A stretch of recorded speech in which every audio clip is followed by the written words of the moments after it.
We have another NHL trade to discuss. The Vancouver Canucks and the Buffalo Sabres was hooked up on a 1-for-1 deal. We'll discuss that coming up next.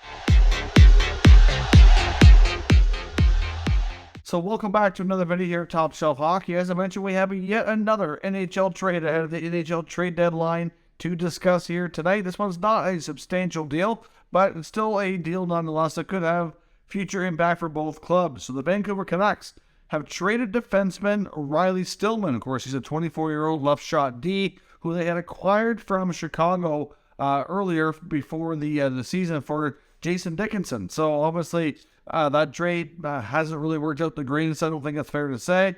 So Stillman is now on his way to Buffalo in exchange for Josh Bloom. Now, Josh Bloom was actually a 2021 third-round draft pick from the Sabres, a left winger, actually putting up a point-per-game pace right now for the North Bay Battalion in the OHL. So actually seems like a pretty decent prospect.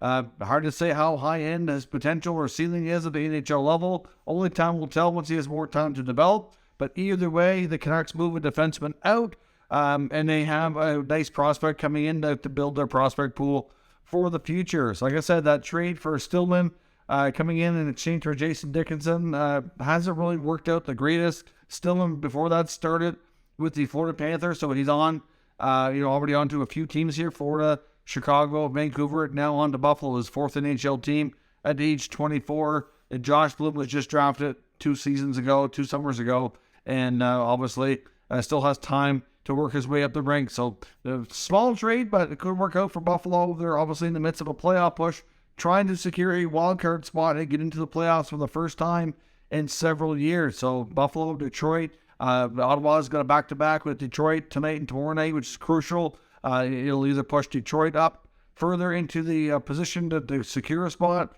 or it'll help Ottawa get back up into there as well. So some interesting times, and we'll see if this deal has any impact on those teams making their late season push. Let me know your thoughts on this deal down in the comments, as well as all the other trades we've seen in the NHL Trade Deadline 2023 edition. We'll be back with more news later tonight, and of course back with more videos on more trades break ahead of the deadline. Thank you for watching, and I'll catch you next time.